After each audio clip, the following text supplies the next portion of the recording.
Listo, entonces pues yo traté de hacer una presentación bastante concisa, como aplicada a lo más importante o a lo que se ve con más frecuencia, porque pues en la parte de derrame pleural tiene muchas variables y además es un tema demasiado extenso. Si nos ponemos a hablar concisamente de cada derivación del derrame pleural, nos podríamos demorar casi que más de la semana y no terminamos. Entonces, Rosana, sí, la siguiente. Bueno, en cuanto a generalidades, así como un breve recorderis, pues derrame pleural es la acumulación patológica de líquido en el espacio pleural y se produce como consecuencia de distintos procesos que pueden ser principalmente primarios del pulmón, ¿sí? De la pleura o extratorácico. Y el derrame pleural puede clasificarse en trasudados y exudados. La diferencia pues la voy a profundizar más adelante y cómo se cataloga cada uno de ellos. El líquido pleural es ultrafino, es un ultrafiltrado del plasma y su cuantía se estima que es de 0,15 mililitros por kilogramos de peso para cada emitora. Mediante ecografía se puede ver una mínima película de líquido pleural de alrededor de 3 milímetros, que es el 30% en los individuos sanos. Entonces, la siguiente.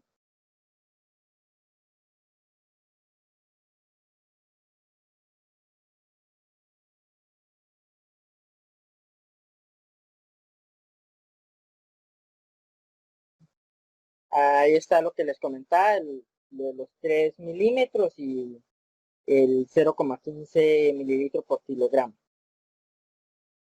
Eh, por ejemplo, un derrame pleural bilateral en el contexto clínico eh, es de una insuficiencia cardíaca y es generalmente secundario a dicha patología, mientras que un derrame unilateral masivo, la siguiente, eh, en una mujer, ¿sí? Con antecedentes de cáncer de mama, es un derrame pleural metastásico, mientras no se demuestre lo contrario. Sin embargo, un paciente con artritis reumatoide, la causa potencial del derrame pleural no va a ser la enfermedad de base como es la artritis reumatoide, sino que puede deberse a una infección, tanto bacteriana como micobacteriana, ¿sí? O una pleuritis inducida por fármaco, o incluso un pseudoquilotórax, entre múltiples causas que lo voy a mostrar más adelante. La siguiente, por favor. Entonces, como les manifestaba, este es un cuadro, ahí abajo está el nombre del artículo de donde se sacó. Hay, como pueden ver, hay múltiples fuentes de derrames pleurales, tanto por agentes físicos como por fármacos, neoplasias, ¿sí? Enfermedades inmunológicas, como se ven ahí. La siguiente. También por descenso de la presión oncótica, ¿sí? Por causas cardiovasculares, por enfermedades infradiafragmáticas o digestivas. La siguiente. También por infecciones y hay una categoría de otros, ¿sí? Que pues ahí encontramos, por ejemplo, lo que es la uremia, síndromes de uñas amarillas, ¿sí? O cosas que son también en muchos casos poco comunes. Entonces, como les venía diciendo, el derrame pleural eh, puede asociarse a muchas patologías, no siempre va a estar asociado a una patología de base, sino que puede deberse a otra patología que se aprovecha de este estado que causa la enfermedad de base que ya trae el paciente. La siguiente. Entonces, como les comentaba, vamos a clasificar el derrame pleural en dos tipos. Uno que va a ser el trasudado y otro que va a ser el exudado. En el trasudado, ¿sí? Originalmente viene de procesos sistémicos, ¿sí? Por el aumento de la presión hidrostática intravascular o por disminución de la presión oncótica, ¿sí? Entonces vamos a tener que el trasudado se va a dar es por una alteración de las presiones que vamos a encontrar en la pleura, que son las encargadas de mantener el flujo adecuado del líquido pleural para que así los pulmones puedan tener una adecuada distensión, ¿sí? Principalmente, la principal causa de un derrame pleural por trasudado es la insuficiencia cardíaca congestiva, ¿sí?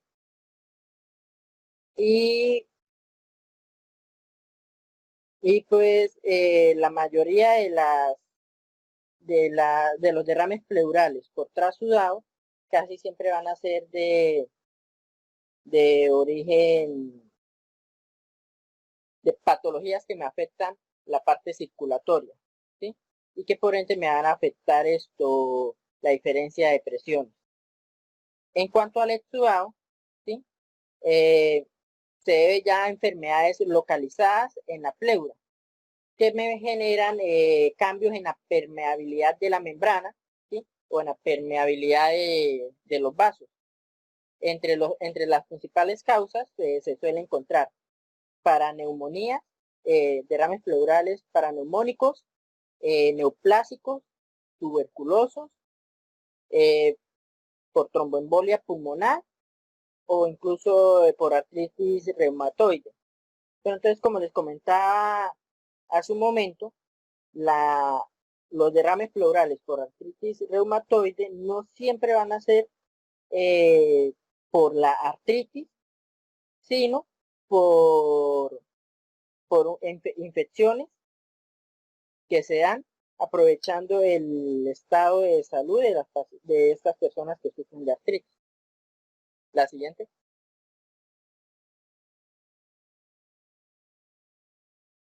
Bien. Acá hay un cuadro sacado del protocolo diagnóstico y terapéutico de derrame pleural, ¿sí? Donde tenemos principalmente pues lo que es en la parte de arriba vamos a tener la parte de sospecha de derrame pleural, ¿sí? Vamos a ver que por lo general siempre que haya una sospecha de derrame pleural, ¿sí? Que se va a sacar por la clínica y un RX de tórax, que es lo que se tiene más a la mano y es un paraclínico tanto de más fácil acceso como de que se obtienen los resultados más rápido, ¿sí? Vamos a pasar a confirmar, ¿sí? Para diferir si es un exudado o un trasudado, haciendo una toracocentesis guiada mientras ecografía, para aplicar los criterios de Light, que los voy a explicar más adelante. Básicamente los criterios de Light son los criterios que se utilizan para, a partir de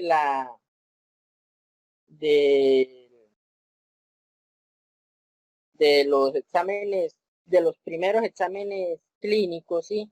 De la historia clínica y del examen físico, determinar de entrada si son exudados o trasudados los que me están ocasionando ese derrame pleural.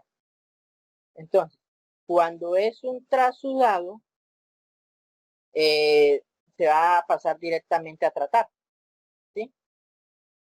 Porque pues ya sabemos que van a ser por alteraciones de las presiones sobre la pleura. Entonces va a ser mucho más fácil, van a ser derrames pleurales mucho más fáciles de llevar a la resolución que los que vienen por exudado. Cuando tenemos ya un derrame por exudado, pues habrá que pasar a los paraclínicos, ¿sí? A otros paraclínicos para tener un pronóstico más específico. Ahí podemos ver algunos de los criterios que hay que revisar, como es el pH, presencia de glucosa, colesterol, triglicéridos, realizar tensiones de Gram, cultivos, citologías. A lo largo de la presentación voy a ir diciendo pues cuáles exámenes son más que todo para qué tipo de derrame pleural. Y dependiendo de los resultados, con la etiología, pues vamos a basar nuestro diagnóstico, ¿sí? En una de las ramas que hay ahí. La siguiente, por favor.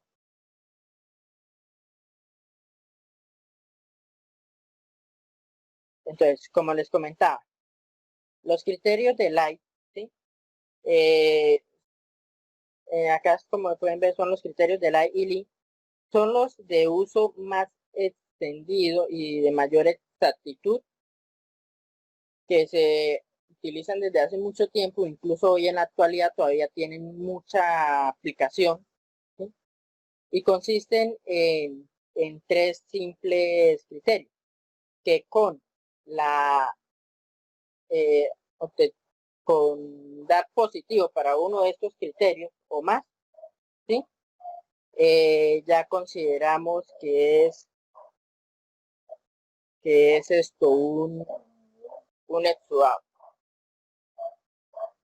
Entonces, cuando la relación de proteína del líquido pleural con el suero es mayor de 0,5, el criterio es positivo.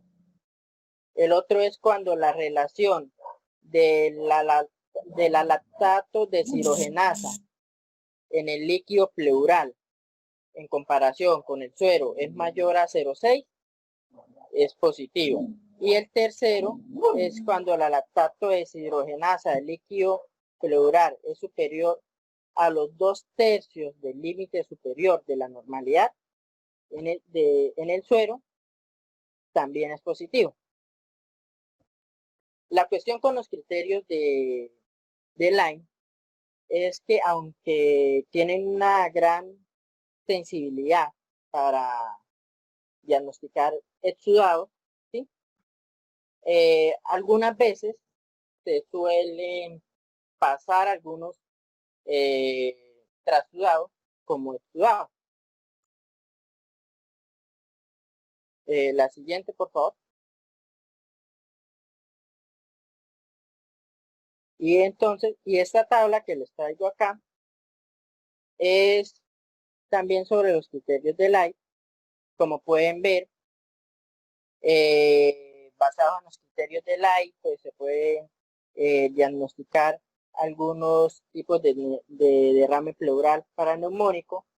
Vamos a encontrar la característica, en este cuadro vamos a ver la clase de derrame pleural paraneumónico o emfiema, ¿sí?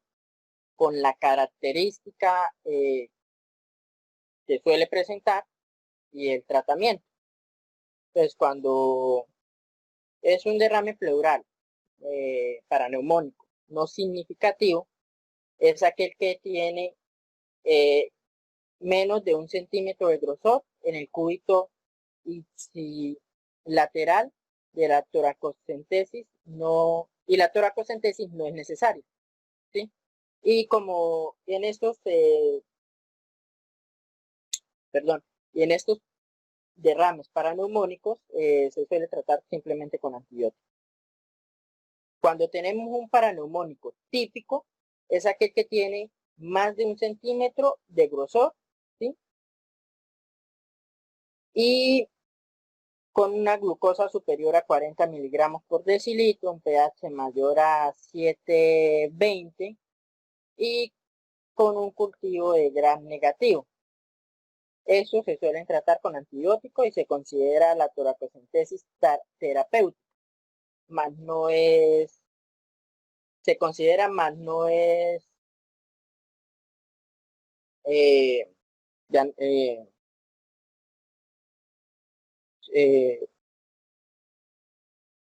sugerida. se considera sugerirla o no, no es altamente necesario. En el tipo 3 son aquellos que son casi complicados, ¿sí? Suelen tener un pH de 7 a 7,20, ¿sí? Con una lactato deshidrogenasa superior a 1000 y un cultivo gram negativo. En esta se suele tratar con antibiótico, tubo de drenaje pleural y se considera suministrar fibronolíticos. Cuando es un paraneumónico complicado simple, es aquel que tiene un pH inferior a 7, cultivo gram positivo, pero no contiene pus o loculado.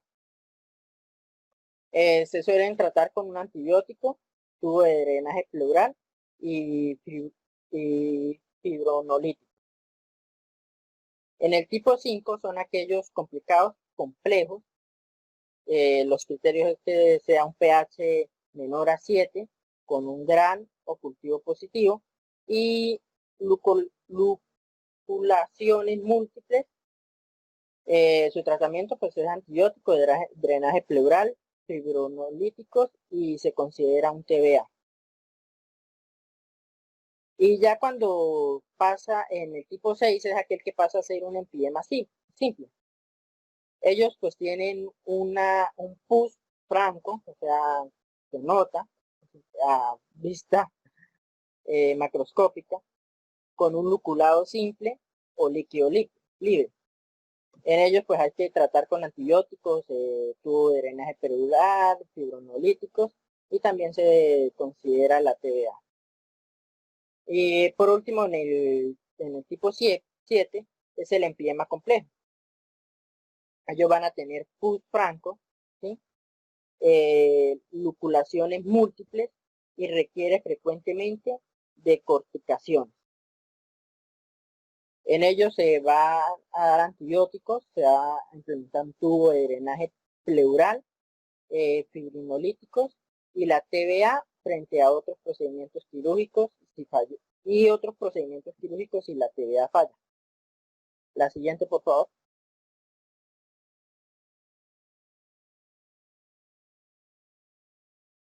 Bueno, acá podemos encontrar las principales etiologías, ¿sí? Por separado de lo que son los trasudados y los exudados. Entonces, pues, podemos encontrar que en los trasudados, pues, va a haber hipoalbuminemia, urinotórax, ¿sí? Cosas que me van a alterar principalmente son las presiones, ¿sí? Y por ende me van a alterar las presiones que hay sobre la pleura, como les mencionaba anteriormente. Pero ya en los exudados, pues, vamos a encontrar diferentes. Los paraneumónicos, como los que estamos dando ahorita de ejemplo, los neoplásicos, ¿sí? La tuberculosis, que es una de las principales, la tromboembolia pulmonar, el kilotórax, ¿sí? Cosas como hasta sustancias a las que estuvieron expuestas las personas, como en el caso de la asbestosis, e incluso se pueden presentar exudados quirúrgicos, que los vamos a mencionar más adelante. Siguiente.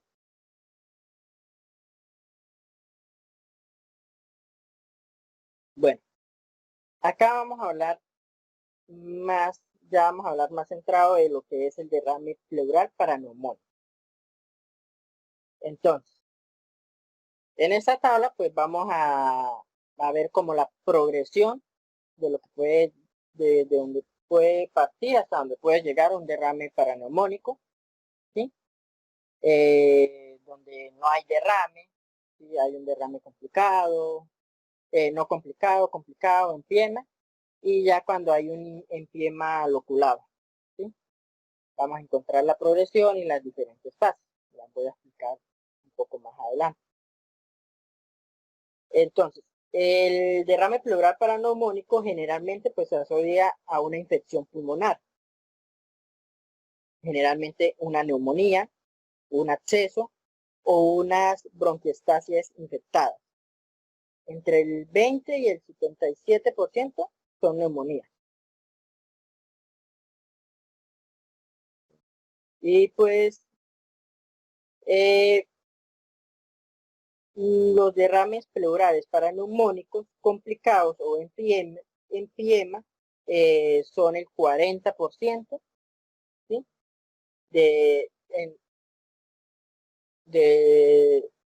Bueno, perdón, las neumonías, ¿sí? Terminan, el 40% de estas terminan en derrame pleural paraneumónico, ¿sí? Con complicaciones o empiema. De forma que en todos los pacientes con neumonía debe plantearse la presencia de un derrame pleural paraneumónico, ¿sí?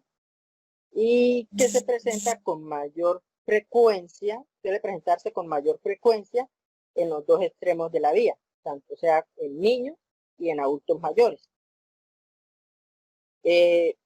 Lo otro que hay que mirar muy bien, esto cuando hay presencias de neumonía, son los factores de riesgo, porque ellos aumentan la probabilidad de que se presente un derrame pleural paraneumónico, como son factores de riesgo tales como la bronquiectasis, el EPOC, cáncer de pulmón o tuberculosis previa. Hablando en cuanto a neumonía adquirida en la comunidad, ¿sí? Los gérmenes más frecuentes aislados, pues suele ser primero los gram positivos, como el S. milleri y el S. pneumoniae. Por segundo, pues vamos a encontrar los anaeróbicos. Y por tercero, pues un grupo pequeño de gram negativos. Y esto, pues, leí, bueno, decía el artículo, que se pueden concentrar principalmente en pacientes con comorbilidades, especialmente diabetes y alcoholismo. En esa parte, pues, no profundicé tanto, dado que ya anteriormente tuvimos la clase de neumonía, adquirida en la comunidad, entonces no le vi tanta importancia en profundizar y para alargar la charla. Y pues ya en cuanto a neumonías nocosomiales, los gérmenes más frecuentes son el S. aureus, ¿sí? Que corresponde en un 60% al S. aureus meticiclin resistente. Por segundo están los gram negativos aerobios como el E. coli, Enterobacter sp y el Pseudomonas sp. Y por tercero vamos a encontrar anaerobios gram negativos. Las infecciones fúngicas son infrecuentes, pero y la cándida es el hongo más común en este tipo de infecciones, pero sobre todo suele darse más principalmente en pacientes inmunosuprimidos. Entonces, ya uniendo con los criterios de Light y lo que les había comentado anteriormente, vamos a encontrar que en una neumonía, cuando empieza a pasarse como una neumonía, un derrame pleural paraneumónico, empieza a entrar a un derrame pleural paraneumónico, vamos a encontrar una primera etapa que es una pleuritis seca, donde no hay derrame, ¿sí? Hay un dolor pleurítico por roce de las pleuras y esto se debe pues a un proceso inflamatorio con extensión de ¿qué? A pleuras viscerales. Van a haber presencia de neutrófilos y monocitos, los cuales me van a liberar interleukinas 8 e interferón gamma, que me van a contribuir a un aumento del líquido intersticial y a un aumento de la permeabilidad capilar y una vasodilatación, con lo cual pues vamos a entrar ya en una fase exudativa, ¿sí? Que sería un derrame no complicado. El líquido pleural lo vamos a encontrar con una apariencia cerosa, ¿sí? Y si sigue progresando, vamos a entrar a una fase fibropurulenta que va a iniciar con un líquido pleural de características turbias y avanzar hasta un líquido pleural ya con características de pus.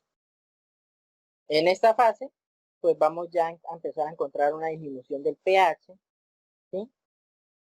Una disminución de la glucosa y un aumento de la LDH, ¿sí? De la lactato deshidrogenasa, por conversión de la glucosa en ácido láctico y la presencia del CO2. Vamos a encontrar que como ya fueron liberadas las interleuquinas, interferón gamma y demás, vamos a empezar a ver polimorfos nucleares y vamos a ver una invasión de gérmenes. Esto nos va a llevar ya a que el líquido pleural adquiera una apariencia de pus por el alto depósito de fibrina, ¿sí? Con unas características procoagulantes y menor y un aumento también, perdón, de la presión arterial. Y ya en una etapa más ya bien avanzada, que vamos a tener es una fase organizativa. Vamos a empezar ya a encontrar es lo que son la red de Tabiki de fibrina por invasión de fibroblastos. Siguiente, por favor.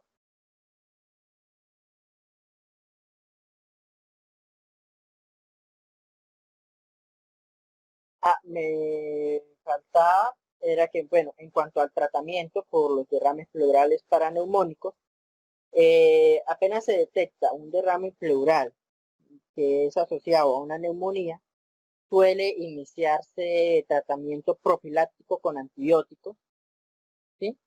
Para evitar de que este avance más.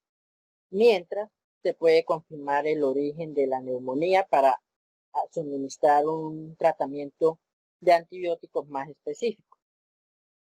Pues ya que el principal objetivo pues es controlar la infección y drenar el derrame pleural infectado. Claro que pues no hay que omitir que una buena nutrición, principalmente en pacientes hipoproteicos, y que a veces es necesaria la profilaxis antitrombótica.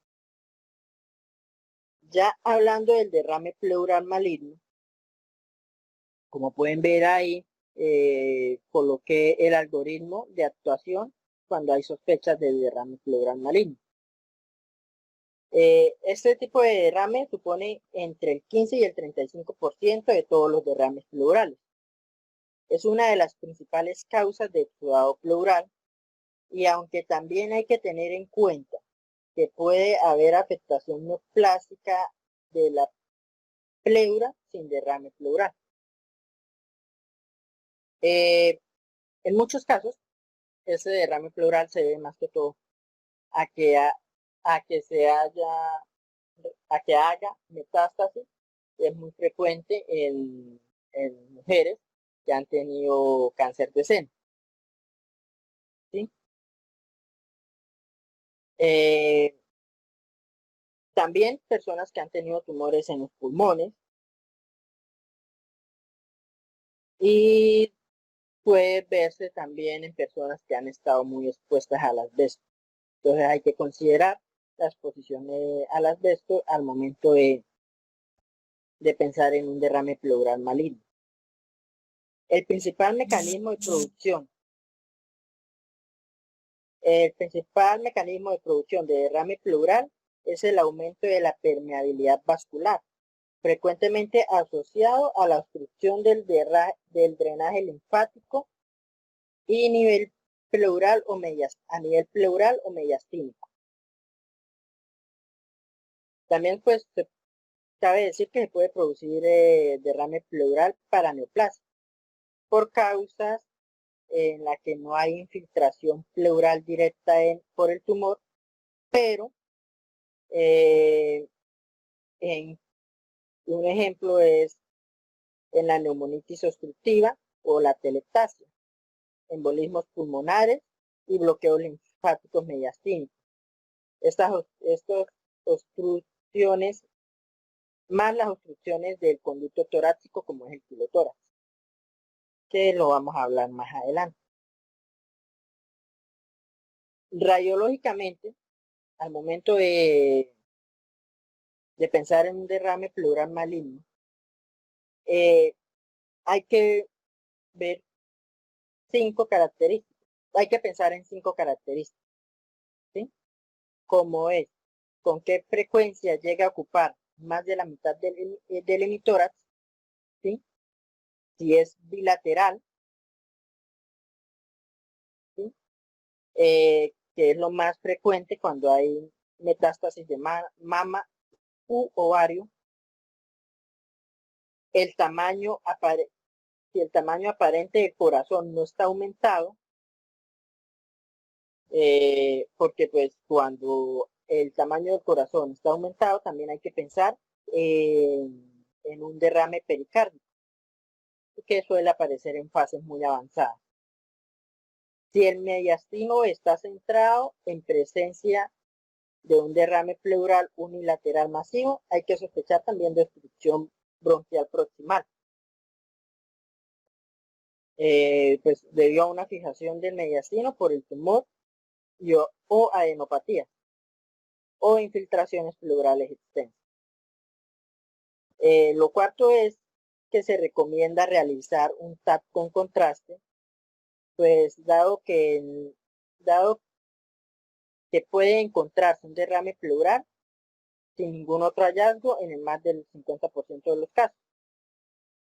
Pero hay que sospechar neoplasias, que en las neoplasias se observan nodulaciones pleurales, engrosamiento difuso de la pleura parietal o engrosamiento circunferencial de toda la pleura o presencia de metástasis hepáticas coexistentes con el derrame pleural.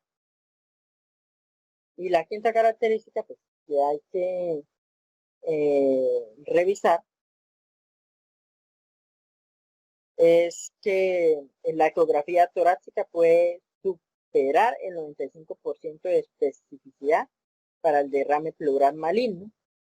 Sí, se observa engrosamiento marcado de la pleura parietal o visceral, o se ven nódulos sobre la superficie diafragmática. Entonces, como les comentaba, pues si hay una sospecha de derrame pleural maligno, la prueba diagnóstica que se hace primero, pues debe ser una citología. Una citología, pues ya con el líquido pleural que se ha extraído anteriormente.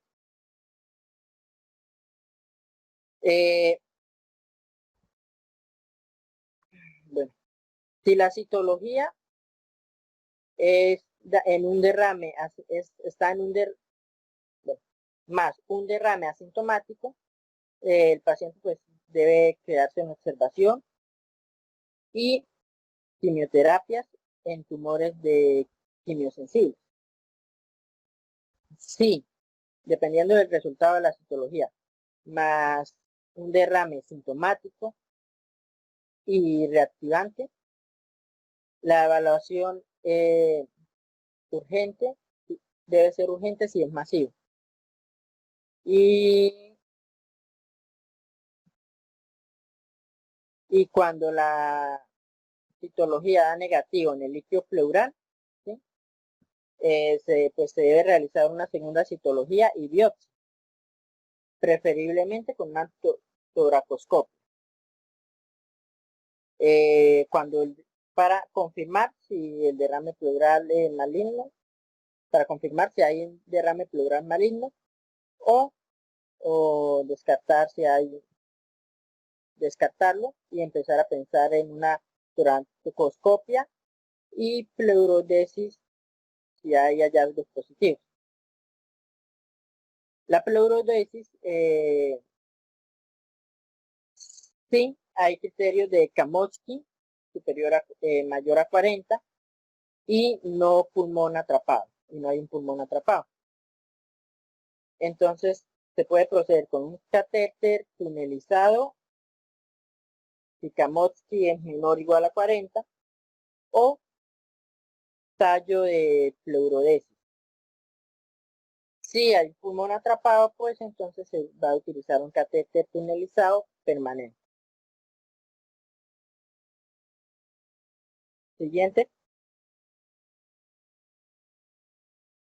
Bueno, esto me faltó que en cuanto a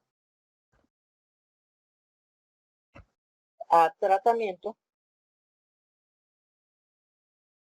perdón, a exámenes más especializados, pues podemos tener lo que es un análisis de líquido, bueno, exámenes, pues, iniciamos con un análisis de líquido pleural, luego pues vamos a tener si es necesario, una biopsia con aguja y posteriormente la toracoscopia.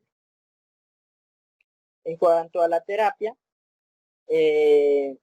vamos a tener que pensar en una terapia sistémica que va a ser con la quimioterapia, como lo mencioné anteriormente en el cuadro, si esta es efectiva, o una toracocentesis evacuadora que deberá realizarse de carácter urgente en pacientes con derrame pleural masivo y desplazamiento contralateral del mediastino. Pero la evacuación debe efectuarse lentamente para evitar un edema pulmonar de reexpansión.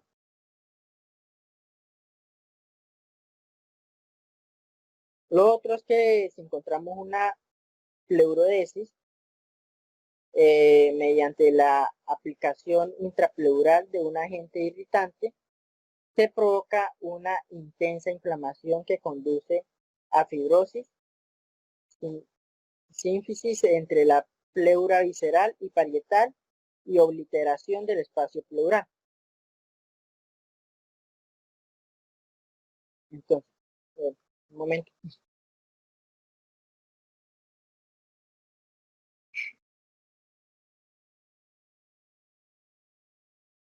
Como les comentaba, entonces, para su indicación, pues se requiere que el derrame pleural sea sintomático, con disnea, y muestre tendencias a la reactivación tras toracocentesis evacuadora con índices de Karmotsky mayor a 40, como les comenté hace un momento. Y el otro pues sería un catéter intrapleural permanente, ¿sí?, de aproximadamente 15 centímetros, conectable a frasco de vacío. Pues el artículo comentaba que en los últimos años el uso de estos catéteres para el control de derrames pleurales malignos, incluso como alternativa a la pleurodesis, su colocación está especialmente indicada en pacientes con pulmón atrapado o en aquellos con corta expectativa de vida o en los que ha fallado un intento previo de pleurodesis.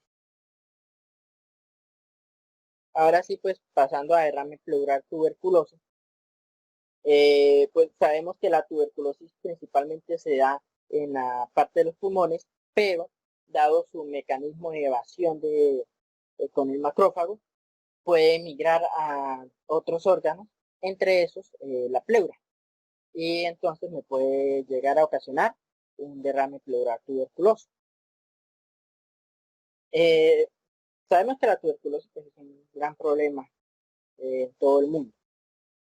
Los artículos decían que pues en España su prevalencia es de 30 entre 100.000 habitantes y la tuberculosis pleural representa el 4 a 10% de todos los casos de tuberculosis y el 10 a 15% de las grandes series de derrames pleurales estudiados mediante toracocentesis. Clínicamente, pues suele presentarse de forma aguda con tos, dolor torácico, fiebre, malestar general, astenia, anorexia, pérdida de peso, sudoración y diferentes grados de disnea. El derrame pleural, pues, con la tuberculosis suele ser unilateral, de tamaño pequeño y tamaño pequeño, moderado, y aunque en ocasiones pues puede llegar a ser masivo y en otras hasta loculado. El tratamiento de la tuberculosis pulmonar no difiere en el tratamiento de la tuberculosis. En esta ocasión pues, no lo voy a mencionar porque en las anteriores clases lo mencionaron. Pero entonces la sugerencia que nos hacen en este caso es el uso de fibrinolíticos intrapleurales,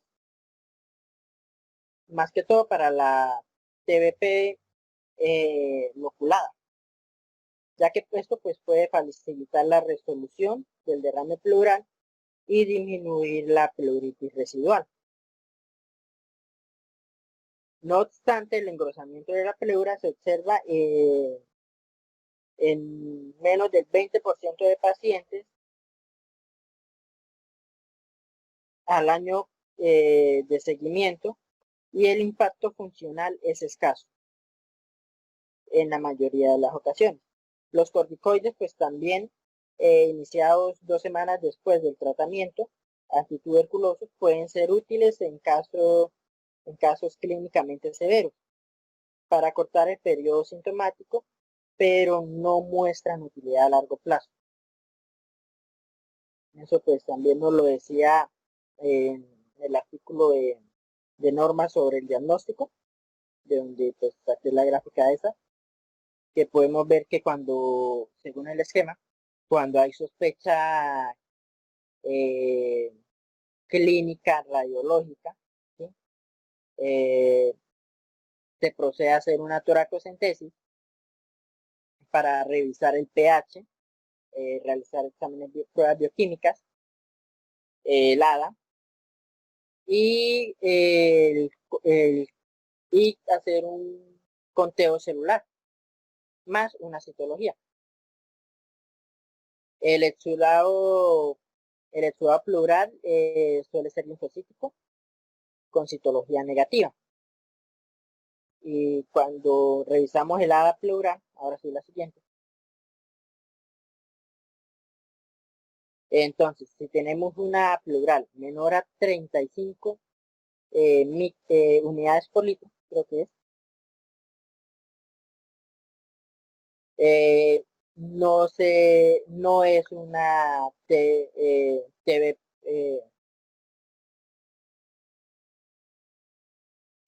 no es una tuberculosis pulmonar, ¿sí?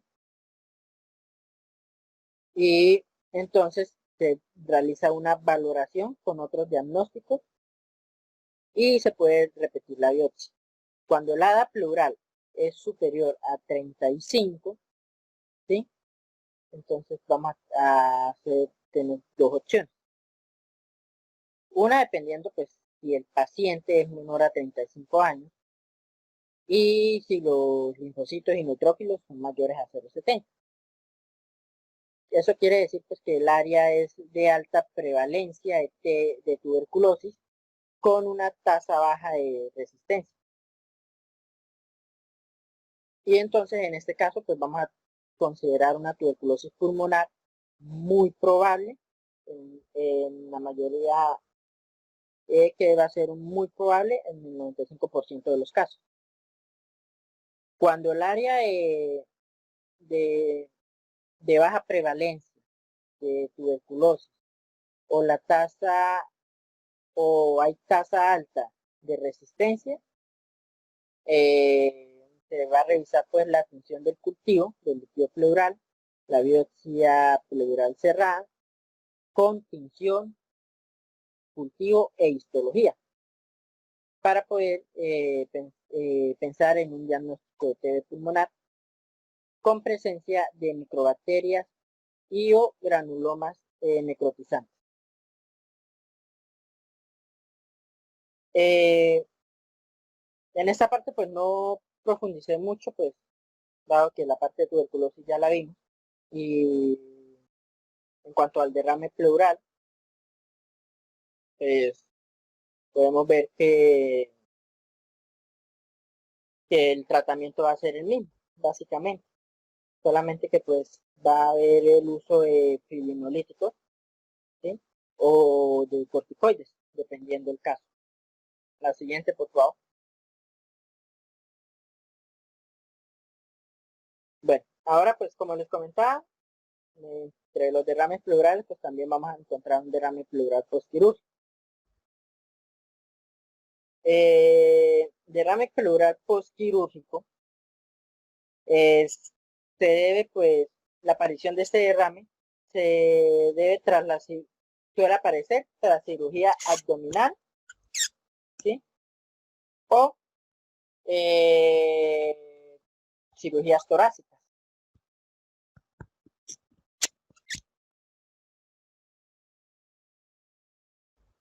Pues es lo más frecuente es que aparezca durante el posoperatorio inmediato, desde el primer al cuarto día, ¿sí? Con una incidencia variable entre el 40 y el 80% según el diagnóstico que se realice con radiografía o tórax. Radiografía tórax o ecografía. Esos derrames pleurales postquirúrgicos inmediatos pueden ser unilaterales o bilaterales, pero pues suelen ser pequeños y asintomáticos. Desaparecen espontáneamente en el primer mes. Entonces, por lo tanto, no se considera necesaria la toracocentesis. Aunque en ocasiones suelen persistir hasta más de 3 meses, pero casi siempre el tamaño son de tamaño inferior a un cuarto del hemitórax.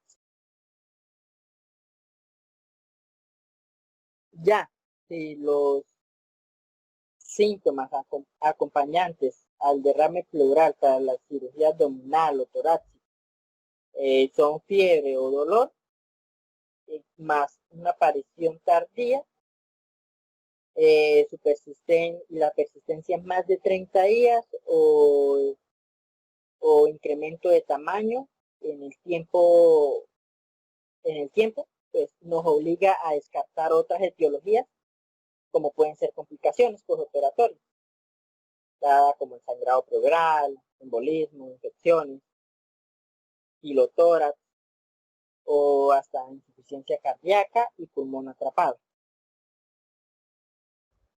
Normalmente, pues el derrame pleural postquirúrgico no requiere tratamiento en específico.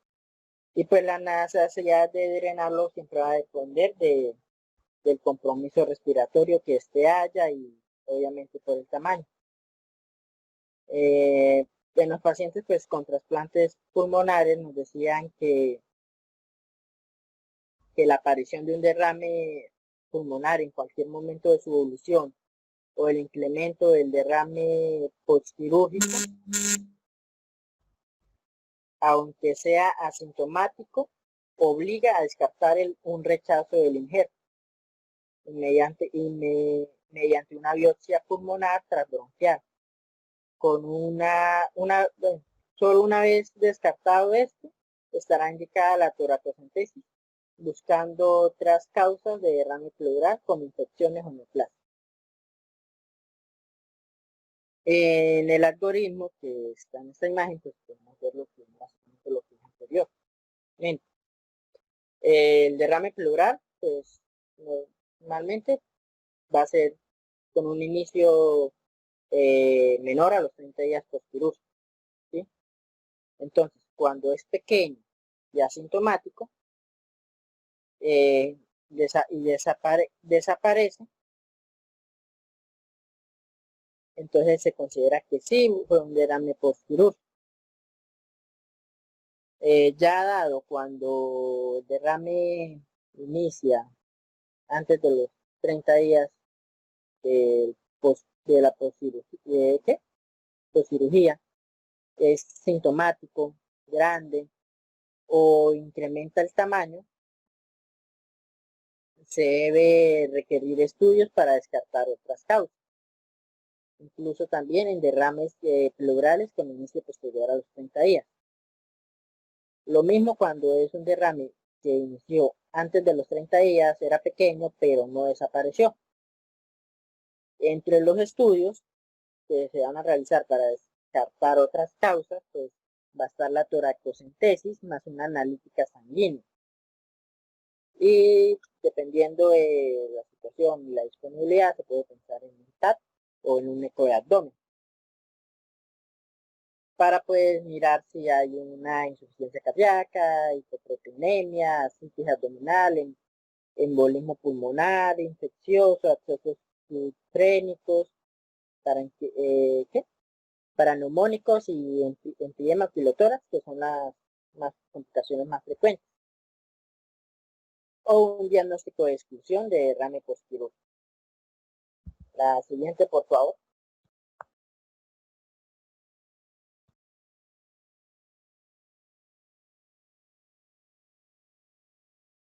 La siguiente. Ah, vale. Bueno, ahora sí, pues vamos a hablar del pilotórax, que pues, ha salido bastantes veces durante la charla. Pues cabe recalcar que pues el quilo pues es un fluido corporal lechoso formado por la bilis y los jugos pancreáticos y lípidos, ¿sí? Entonces, el quirotórax pues surge de la acumulación del líquido linfático de origen intestinal, ¿sí? Como el quilo, en la cavidad torácica, como consecuencia de la ruptura o de la obstrucción del conducto torácico por el paso del quilo acumulado en el espacio peritoneal cuando haya citis pilosa. Por eso pues lo mencionaban tanto, por ejemplo, en la parte de derrame pleural postquirúrgico y demás. Entre las causas más frecuentes, pues vamos a encontrar que van a estar las neoplasias y las causas traumáticas. El diagnóstico del pilotórax, pues, del derrame pleural pilotórax, se establece por la determinación de la concentración de triglicéridos en el líquido pleural. Entonces, si hay una concentración mayor de 110 miligramos por decilitro, ¿sí? O si hay un nivel de triglicéridos inferior a 50 miligramos por decilitro. Esto pues me va a excluir un kilotórax quirúrgico con razonable certeza en ausencia de dieta o nutrición parenteral. Cuando el nivel de triglicéridos se sitúa entre 50 y 110 miligramos por decilitro, la detección de kilomicrones mediante el lipidograma confirma el diagnóstico. Esto obliga a diferenciarlo de un pseudopilotórax, que son derrames pleurales de larga evolución con niveles superiores a 200 miligramos por decilitro de colesterol en líquido pleural.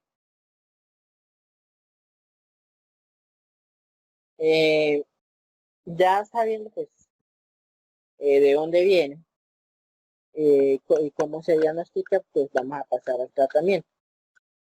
El tratamiento pues en este caso pues se va a basar en dos opciones fundamentales y todo pues en busca de disminuir el kilo o la concentración de triglicéridos, ¿sí? Una opción pues va a ser la nutrición enteral oral exenta de triglicéridos y cadenas largas para evitar la formación de kilomicrones, ¿sí? Permitiendo solamente la ingesta de triglicéridos de cadena media dado que se absorben directamente en el sistema porta y disminuyen el flujo hacia el conducto torácico. La segunda opción es un reposo digestivo absoluto y nutrición parenteral. Las dos alternativas presentan similitudes en los resultados, pero pues es algo mejor con la nutrición parenteral, pues puede tener más control de los alimentos ingeridos. Ya cuando pensamos en un tratamiento instrumental, ¿sí?, pues se piensa en la toracocentesis evacuadora, que pues puede ser suficiente hasta que el tratamiento de la enfermedad de base haga efecto, ya que si esta es insuficiente, se plantea la colocación de un drenaje torácico para el control debido diario y descompresión del derrame pleural. Y lo otro es la pleuresis química, pues, que se realiza frecuentemente en pacientes que no soportan drenaje torácico y régimen dietético. Esto incluye la instalación de talco a través de un tubo de drenaje y la insuflación de talco durante la toracoscopia.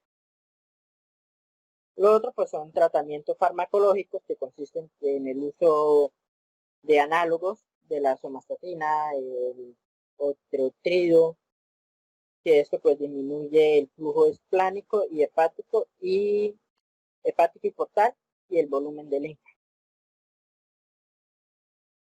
Por último, pues podemos encontrar un tratamiento quirúrgico que está basado en la ligadura del conducto torácico.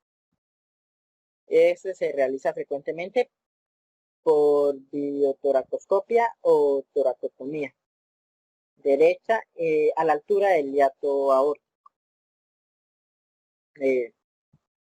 La siguiente.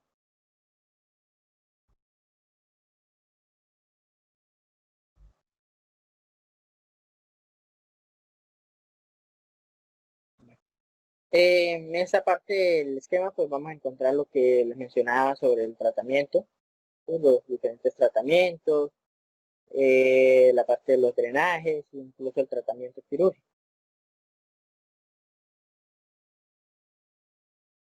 Y otras variables de... Entonces pasamos a la siguiente, por favor. En el hemotórax, pues el hemotórax, para catalogarlo como hemotórax, pues ya vamos a tener un criterio, que es que habitualmente el derrame pleural hemático se considera como hemotórax si su hematocrito es mayor del 50% del hematocrito en sangre periférica. ¿Sí? Ahí sí lo vamos a considerar un hemotórax y no pues que sea presencia de sangre secundario a otro tipo de derrame pleural. En cuanto al tratamiento, pues primero hay que diferenciar si es un hemotórax agudo o si es residual. En cuanto al tratamiento del hemotórax agudo, va a ser, bueno, en pacientes hemodinámicamente estables y con el hemotórax escaso, ¿sí?, de solo 300 mililitros o menos, puede optarse por la vigilancia clínico-radiológica, ¿sí?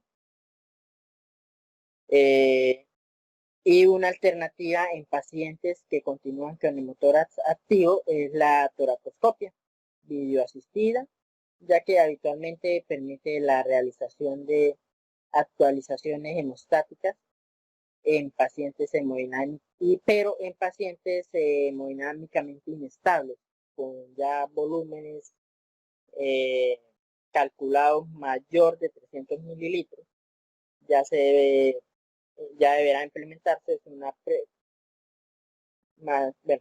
previa a una administración de antibioterapia profiláctica para descartar una infección, deberá implementarse pues en lo que es el drenaje pleural de grueso calibre, ¿sí? Ya sea con 24S o 28S en la línea axial media, sobre el sexto espacio intercostal y dirigido hacia atrás. Si el drenaje inicial es mayor a 1500 mililitros por 24 horas, o el ritmo de drenaje es mayor a 200 mililitros por hora durante más de 3 horas consecutivas, se puede indicar ya una toracotomía. Ya que si se sospecha que el hemitórax puede ser secundario a la rotura de un aneurisma aórtico, no está indicado el drenaje ya que puede favorecer una exsanguinación. Ya cuando hablamos de un hemitórax residual o coagulado,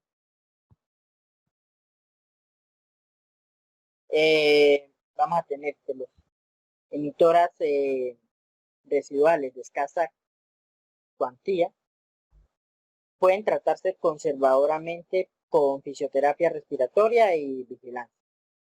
Pero cuando los hemitórax estimados son más de 500 mililitros o los lóculos y coágulos o el óculos y coágulos residuales que ocupan un tercio más del hemitórax, requiere tratamiento para evitar complicaciones subagudas como la telangiectasia, el empiema, neumonía o crónicas como el fibrotórax. En la primera semana puede intentarse pues la colocación de nuevos drenajes torácicos y si no son eficaces puede tratarse con la instalación de fibrinolíticos intrapleurales y uroquinasa.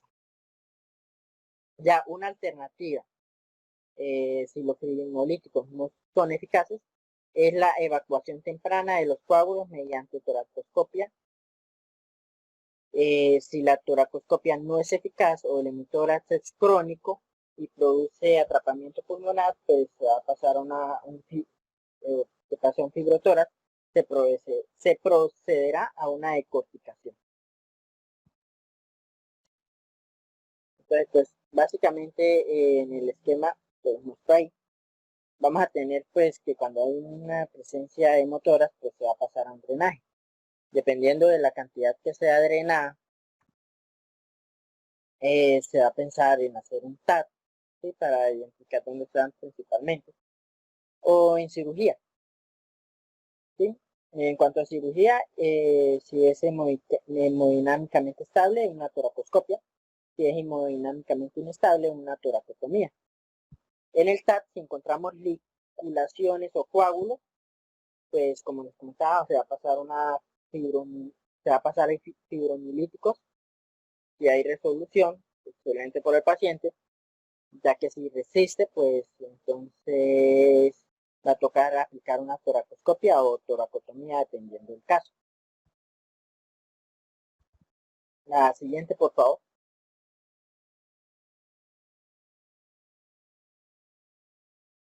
Bueno, ya hablando de las principales causas de derrame pleural, algunas, porque como vieron, pues el tema es bastante extenso. Pues voy a hablar un poco sobre las ayudas diagnósticas. Este es un cuadro que me parece muy interesante, pues trae algunos de las principales ayudas diagnósticas que se utilizan para determinar derrame pleural y el tipo de derrame que es, ¿sí?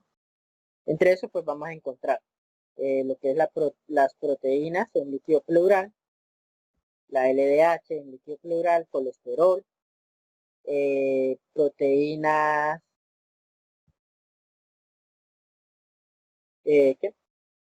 y vamos a encontrar ya la parte de los criterios del año, que los mostré anteriormente. Vamos a encontrar que inicialmente, pues cuando yo vi que colesterol en líquido pleural, yo pues me pregunté como que por qué colesterol en líquido pleural. Ya cuando leí la parte del pilotoraje, entonces comprendí que la importancia de ese examen y que es bueno descartarlo y mandarlo. Las proteínas, pues como ya saben, nos van a ayudar a diagnosticar a identificar si va a ser un exudado o un transudado, ¿sí? Y los criterios del año que van a estar basados en los exámenes. La siguiente, por favor.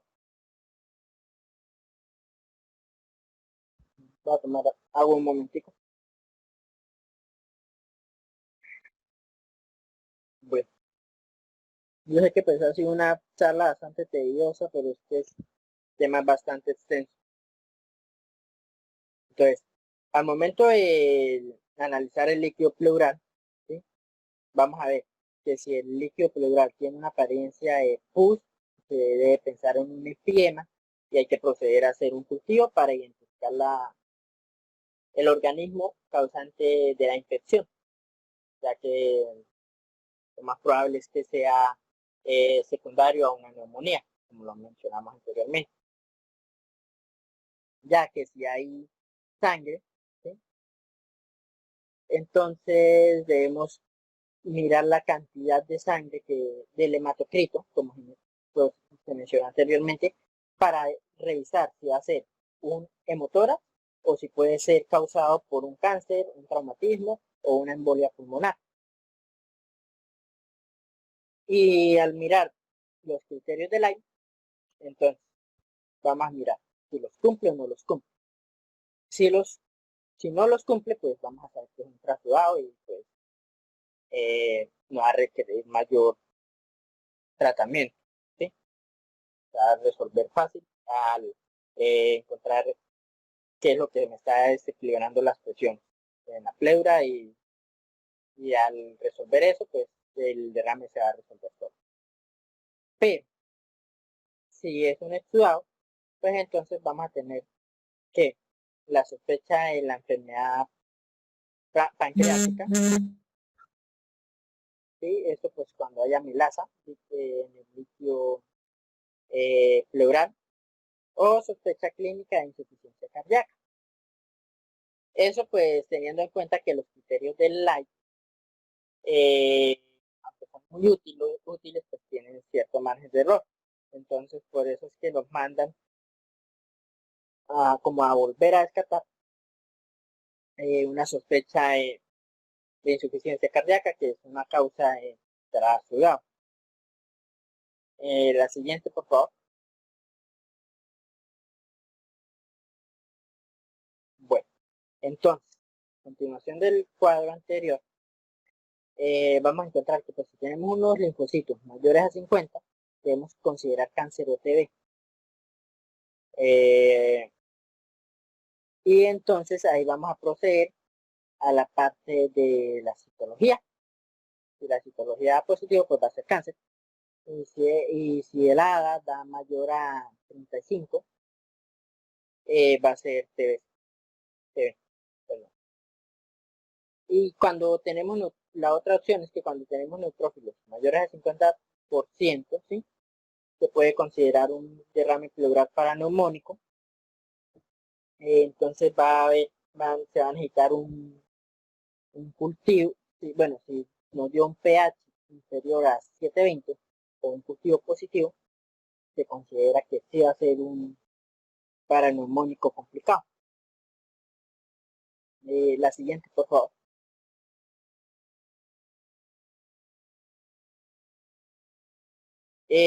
Pues traté de hacerlo lo más resumido y pues colocarse como las tablas, como más conciso y como lo que se presta más para la práctica de nosotros. Pues cabe recalcar que en cuanto a mencionarlo, pues es importante la inspección, ¿sí? Creo que me faltó una tabla que estaba casi seguro que la había puesto, donde decía que pues el diagnóstico de derrame pleural se da principalmente, se va a dar esto por la historia clínica y el examen físico. No más con eso vamos a saber que casi en el 100% de los casos que tenemos un derrame pleural. Pero las ayudas para clínica siempre nos van a ayudar a determinar qué tipo de derrame pleural tenemos para poder tratarlo. Y pues me parece muy importante recalcar que cuando tenemos derrames pleurales asociados a neumonías, que son los más frecuentes, hay que iniciar, no esperar a tener todos los exámenes confirmatorios para saber cuál es el causante, el agente infeccioso causante, sino iniciar esto antibiótico profiláctico para evitar un agravamiento del caso. Entonces, creo que con eso pues doy conclusión a mi charla, doctor. Listo, Felipe. Rosana, hágame un favor, cierre la presentación para hacer énfasis en algunas cosas y listo, ¿ok? O sea, perfecto.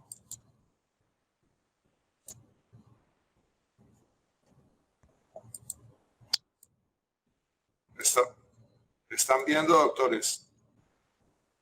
¿Se están viendo? Sí, señor. Ahora rápidamente, no vamos a demorarnos mucho en muchas cosas. Es muy importante esto, hacer algunas énfasis sobre lo que dijo Felipe. El líquido tiene muchas causas de producirse, pero tenemos, como dijo Felipe, una producción normal. En general hay una serie de fuerzas que intervienen, como son la presión hidrostática, la colosmótica, generalmente, y tienen unos valores, ¿sí me explico? Y tienen una resultante. Normalmente, pues uno tiende a no acumular líquidos. Cuando hay algún factor o un desequilibrio en alguna de estas, ya sea algún factor que esté distorsionando alguno de estos, digamos, delicado equilibrio que hay a nivel de pleura, pues se va a haber la sumatoria de fuerzas va a dar un vector. Usted sabe que esos vectores son los que hacen que se produzca el líquido. Bueno, hay muchas imágenes de esas como ustedes las vieron. Es importante recalcar que normalmente, como dijo Felipe, de 0.1 a 2 mililitros por kilo. Generalmente lo que más hay en un líquido pleural son células mesoteliales, ¿sí? Uno que otro monocito y muy poco linfocitos, no hay nada más. Las proteínas son muy bajas, de 1 a 2 gramos, ¿correcto? Eso es más o menos. Y ahora hay un problema porque ya tenemos equipos de ecografía muy potentes, ya vamos de la 4ª generación a la 5ª de dimensión. Entonces, generalmente antes, por los equipos que habían antes, se podría ver una mínima película de líquido pleural de alrededor de 3 milímetros en el 30%, como dijo Felipe. Pero hay que recalcar esta parte. Cuando ya hay 75 mililitros, ya puede uno evidenciar radiológicamente o por imágenes de derrame subpulmonar. Cuando hay alrededor de 100, ya se borran los senos costofrénicos, y cuando ya hay 200, los ángulos costofrénicos laterales están borrados. Y cuando hay 250 es muy visible. Las causas son muchas, no las vamos a repasar ahora, vamos a ir muy rápido. Pero recalcar que esta parte es muy importante. Yo que veo que muchas veces los pacientes llegan a veces, desafortunadamente no llegan a este servicio, llegan a veces a urgencias o a otros servicios como cirugía y no se estudia adecuadamente el líquido pleural. Y el líquido es muy importante, le pasan un tubo porque venía con antes de pasarle el tubo, pues tómenle una muestra y mándenla para su análisis. Entonces el aspecto es muy importante, como es el color, el olor, el sobreganante. Se hacen determinaciones de proteínas, LDH, glucosa, pH. El pH es importante y a veces no se hace rutina amilasa, el recuento celular. Y muy importante, ya que estamos aquí mirando esta parte, esto que estoy mostrando con la flecha, que es el bloque celular. ¿Por qué el bloque celular? Porque el bloque celular no da rendimiento. Felipe hablaba sobre la citología, no, bloque celular. Muy importante, es tomar más o menos 100 centímetros y se procesa y se le hace el análisis como una pieza de patología, se embebe en parafina. Los marcadores tumorales hoy en día no están en boga, inclusive en un tiempo se usó la citometría de flujo, las tensiones sí son de rigor, KWH, los cultivos respectivos, que a veces no se hacen. Muchas veces mandan el líquido y lo único que mandan es el grano y los cultivos, y todo esto que estamos viendo atrás se le olvida. Es muy importante la medición de la ADA, el interferón gamma, que es costoso, pero se hace, y en algunos casos los triglicéridos, y el colesterol. Esto ya hay albúminas y bilirrubinas están, eso. No nos vamos a demorar en todas estas características porque eso. Entonces siempre hay un dilema por dónde empezar el estudio. Y la primero es obviamente el análisis del líquido y lo que yo hablo, esto está desde hace mucho rato, el doctor Lai, antes, inclusive yo creo que en el 97 estaba hablando de todos estos criterios, pero es claro saber que si un líquido tiene la relación en el líquido pleural sobre sérica de proteínas 0,5 y la LDH en el pleural de sérico mayor de 0,6, eso a grandes luces es un exudado.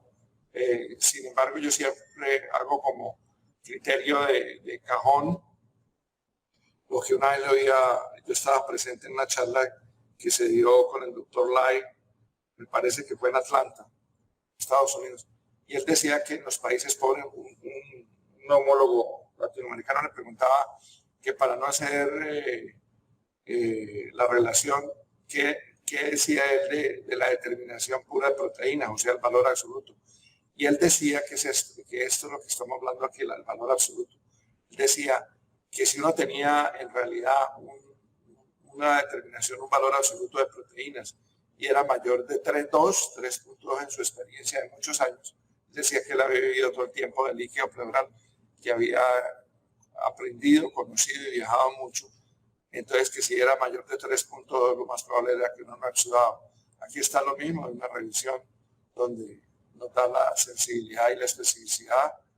Y aquí estoy hablando del estudio Porcel. ¿Sí me explico?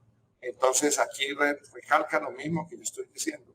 Ante la falta de disponibilidad de valores séricos, ¿sí? Un valor por encima de casi 3 gramos, tiene una sensibilidad del 95, una especificidad del 80, similar a los criterios de Lai, y más si usted le adiciona la leche en el líquido pleural es mayor de 2/3, esto lo dijo el doctor Porcel, que es el equivalente a Lai, el español dedicado a eso. Estos son valores de todo comparativamente de los 13, no lo vamos a demorar.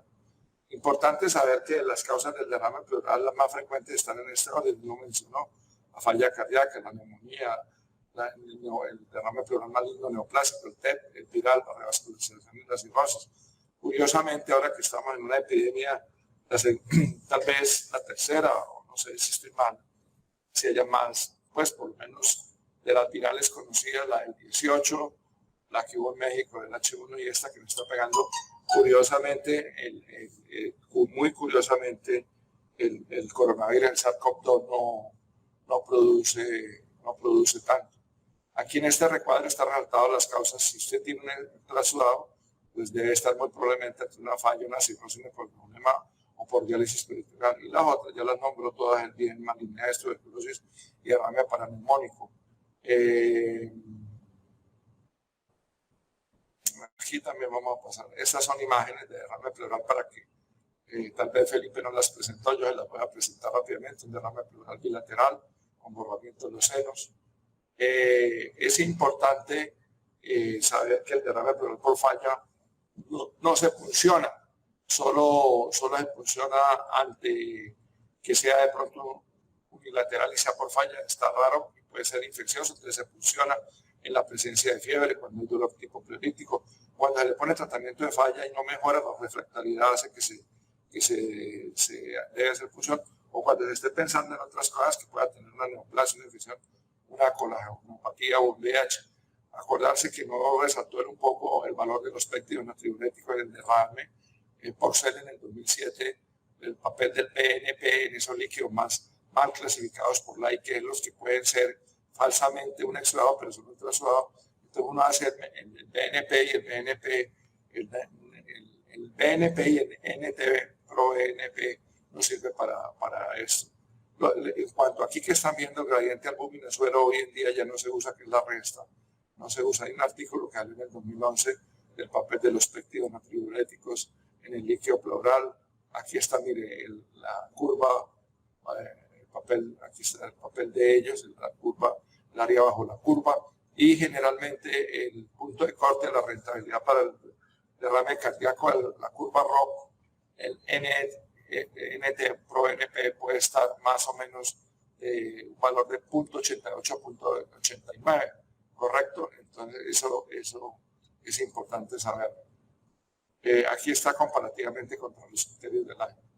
Hay un derrame raro que es el urinotórax, es un trasudado al pH menor de 7.3 y se ve asociado a problemas de obstrucción de la vía urinaria, se puede ver. Esto ya lo vimos, esto lo pasamos rápidamente porque hay mucho que comentar. Básicamente que hay líquidos pleurales eosinofílicos, entonces hay que pensar en las neoplasias, pueden dar sobre todo los linfomas, la histoplasmosis, los hongos, el criptococo, el infarto pulmonar, los medicamentos, la asbestosis, la eponimia, las vasculitis del Chur-Stratus, y el neumotórax puede producir un hidroneumotórax que es hemático.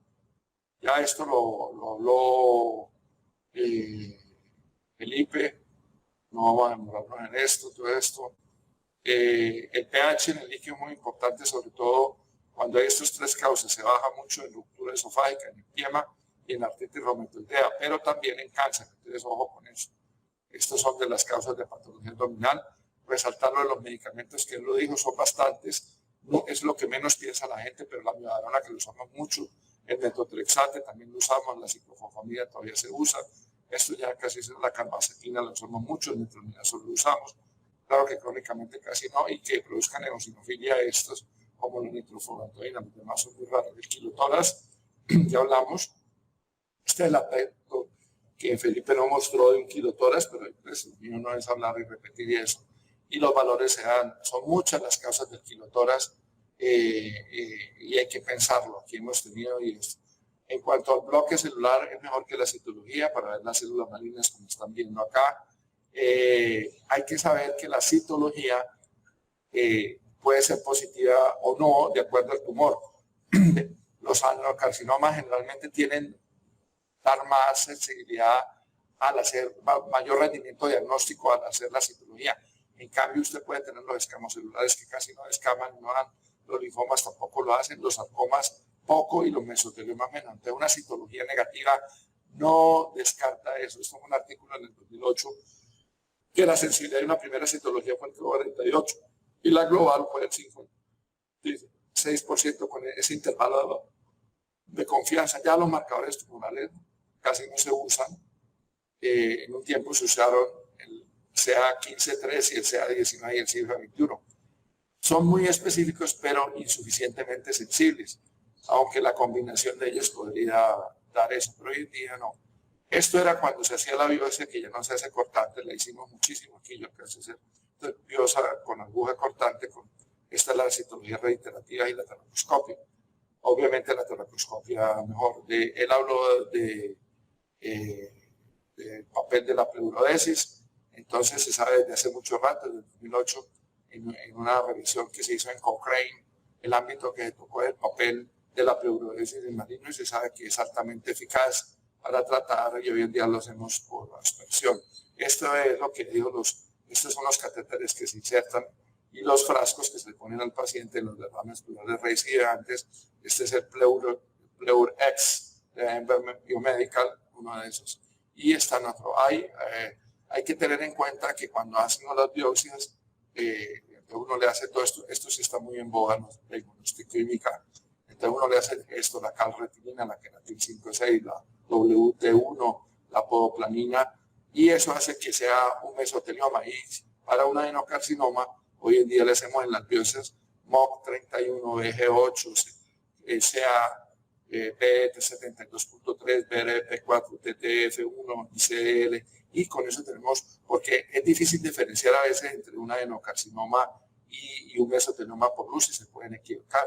El derrame pleural tuberculoso, pues generalmente el papel de la hada, que hay que hacerlo, ya lo hablamos desde hace mucho rato. Mire, aquí estamos presentando desde el 95, ya hay artículos que mostraban una sensibilidad del 97 y una especificidad del 82.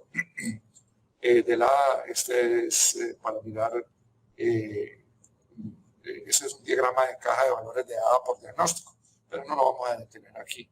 En octubre del 2010, Porcel cogió muchos pacientes, bastantes, 2100, y entonces miró la sensibilidad y la especificidad del ADA, y el ADA tiene en ese gran número, en esa N grande de la población, sensibilidad 93, especificidad 90, ahí está con AUC de un área bajo la curva de 0.94.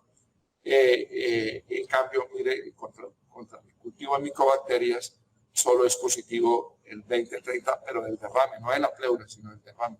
Esta es lo mismo la experiencia del 2008 en Brasil. Aquí está la sensibilidad, la especificidad de lo mismo. Y esta es aquí un diagrama de esos de bosque que le gusta a Jairo en Brasil, viendo la sensibilidad y la especificidad. Y esta es la famosa área de la curva aquí en Latinoamérica, donde tuvimos AUC 0.96 para el ADA. Bueno, ahí está lo mismo, y ya lo vimos, casi 0.96 el área bajo la curva. Bueno, hay que tener cuidado porque el ADA extremadamente alto son malignidades, entonces sobre todo hay que pensar, sobre todo igual que el interferón gamma en linfomas o en otro tipo de neoplasia. Esto ya lo vimos, esto tampoco, esto no vamos a ver.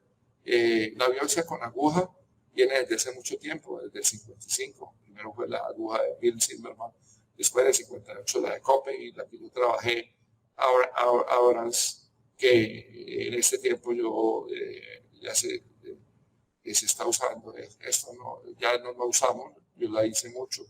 Esta es la aguja de Abras, para que se sepa, de Cope, en algún momento de pronto en algún lado la podrían usar.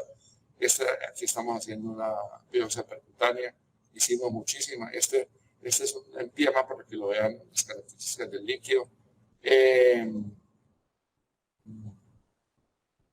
Estos son los criterios del AI del 97, y decir que nosotros aquí hay varias cosas con eso. En cuanto a los antibióticos, el antibiótico se da básicamente es para tratar la neumonía, no el empiema. El empiema, cuando hay empiema se drena y con eso es la solución.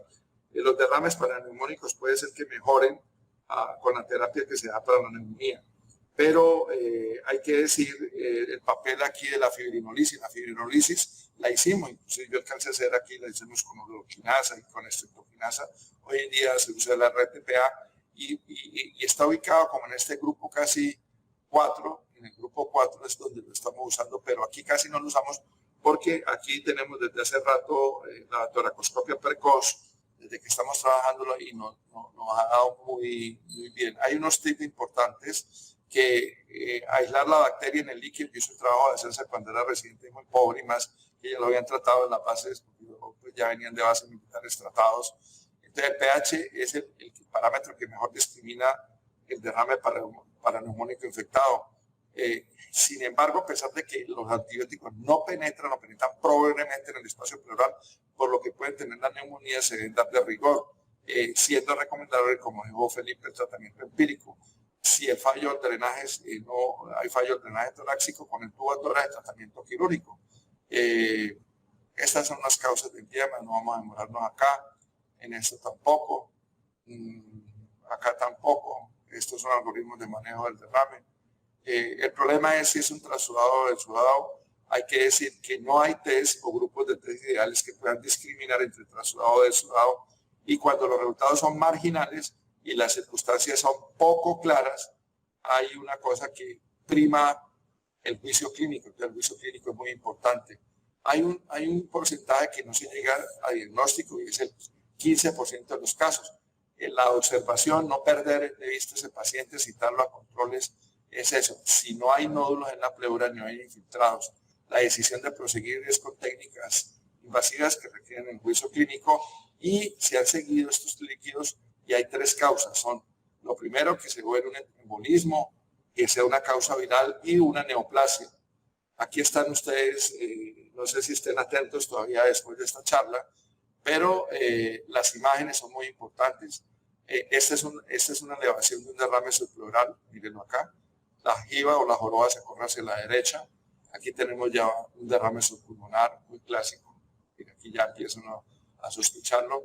Y hay una técnica importante que a Felipe tal vez no nombró, ustedes que van a tener solo la radiografía, y es que el paciente se pone en decúbito lateral con rayo horizontal.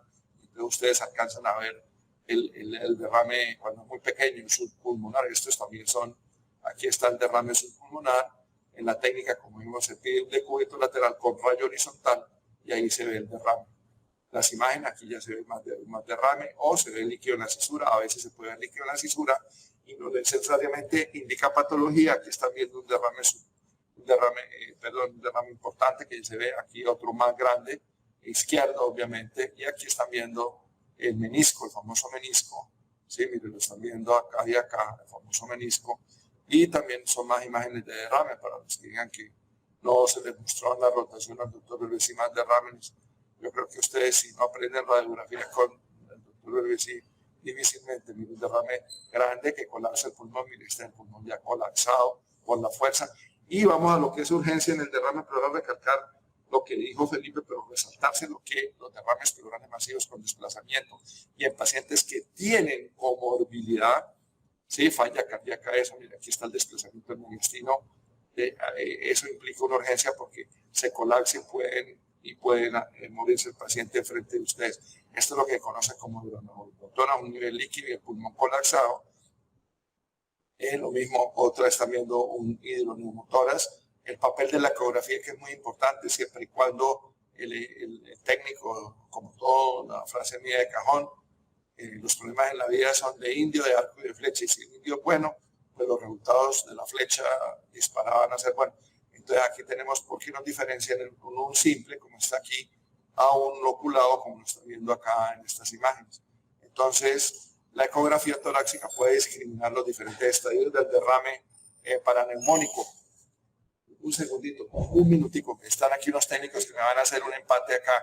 Bueno, para los que me están oyendo y los del grupo, vamos a hacer eso y nos toca correr un poquito para las 11:30 la iniciada de la otra cosa, porque nos van a poner aquí un punto de red y entonces nos vamos a ver. Bueno, aquí hay un derrame pleural septado, este es un TAC con un derrame pleural septado. Entonces el papel de la tomografía, aquí viene un derrame pleural en la radiografía y aquí viene un derrame pleural y este es maligno. Entonces hay que mirar eso.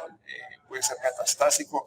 El mesotelioma, como están viendo, esta es una radiografía del mesotelioma, que es un tumor de pleura muy agresivo. Aquí están viendo las imágenes acá y la imagen esta de esa patología en pleura, de como esa pleura engrosada, como de serrucho, muy gruesa, y eso ya le sugiere un mesotelioma. Mire esta imagen en la radiografía y en la tomografía le hace pensar en un mesotelioma. Bueno, esta es otra imagen de un mesotelioma. Hay que tener el diagnóstico de diferenciar tumores que se inician en la pared costal y se meten hacia el pulmón, también hay que tenerlo. Estas son imágenes de empiema, miren, imágenes de empiema aceptado rápidamente, más empiema, pueden ser uniloculados, como es este, un empiema derecho, uniloculados, o pueden ser septados, miren, más empiemas con engrosamiento pleural muy nítido, muy claro, me perdona que lo pase rápido, pero aquí están, y aquí tenemos la comparación. Este es un empiema no septado con un solo lóculo, y aquí uno multilocular que en el TAC, en los cortes laterales, ustedes están viendo las diferentes bolsas que se ven. Miren, un empiema septado, las imágenes tomográficas de un empiema septado, la están viendo. Y este es un mesotelioma versus una secuela de un empiema. A veces los empiemas se dejan tarde y puede llegar el paciente sin infección ni nada, y no, como una imagen secular de un empiema que no se mejoró. Bueno, la toracentesis, ya habíamos hablado de todo eso, no nos vamos a demorar. Por último, ya para acabar, hablar del papel de la terapia, ya se habló. Y este es un empiema cuando se abrían los tórax con toracostomías. Aquí están las costillas. Aquí estaban haciendo cirugías de las anteriores, el pasado. Entonces hoy hacemos cirugía toracoscópica abierta. Entonces tiene muy pocas complicaciones. Y decir que esto lo estamos haciendo desde que yo llegué hace mucho rato, muchas luces. Y con Marcel ya hicimos más cosas, porque hay que hacerle honor a Hans Christian Jokabeus, que fue el pionero. Él hizo pues cistoscopia y después toracoscopia, y aquí está haciendo, miren cómo eran los instrumentos hace muchos años, desde el 37 y los principios de este siglo para ustedes. Hoy en día hacemos toracoscopia, aquí era cuando era triportal, ahora nosotros hacemos monoportal desde hace mucho rato, se han mejorado las complicaciones rápidamente. Mira, aquí están viendo adherencias dentro de la cavidad pleural, se ve estas imágenes de neoplasia, de mesotelioma o metástasis, como en estas implantes, tanto en la pleura visceral como paleteal. Mire, estas nodulaciones, esas son imágenes de metástasis en pleura, más imágenes de metástasis en pleura. Mire, se ve como un empedrado y no el loco en la pleura engrosada y irregular. Entonces, la cirugía de la toracoscopia Esta es una que salió de 1573 procedimientos, fugas aéreas 4.1, de motora 1.8, cámara de datos 1.4, neumonía 0.6, infección de la herida 0.6. Las complicaciones son muy mínimas, las de nosotros son iguales a todo esto que se ha publicado, ya no vamos a eso. Para el empiema crónico, a veces dejamos en ciertos pacientes unas técnicas que llaman el OS, que son, o el CLAGE específicamente, y ya finalizamos. Entonces, en el manejo de las enfermedades pulmonares formamos un equipo, y no como esta imagen, que en este lado está el cirujano de tórax, que como yo digo, viene de la placenta de cirugía, y los neumólogos, que se llaman pulmonologistas, los neumólogos que tenemos del área de medicina interna. Esta es una imagen que es por tomar el pelo porque nos llevamos un equipo. Gregorio Marañón, un gran científico español, decía esta frase: el hombre que no duda es un peligro para los demás. Grábenselo, doctores, ustedes. El hombre que no duda es un peligro para los demás. Y de una discusión pueden salir dos cosas: luz u oscuridad. Gregorio Marañón. Esta es una foto de noche de este hospital. Y con esto nos despedimos. Un momentico, doctores.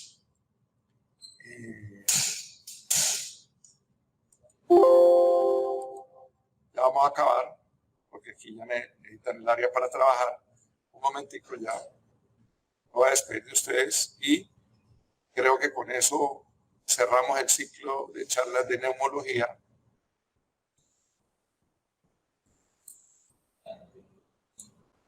Cerramos con ustedes el ciclo de charlas de neumología.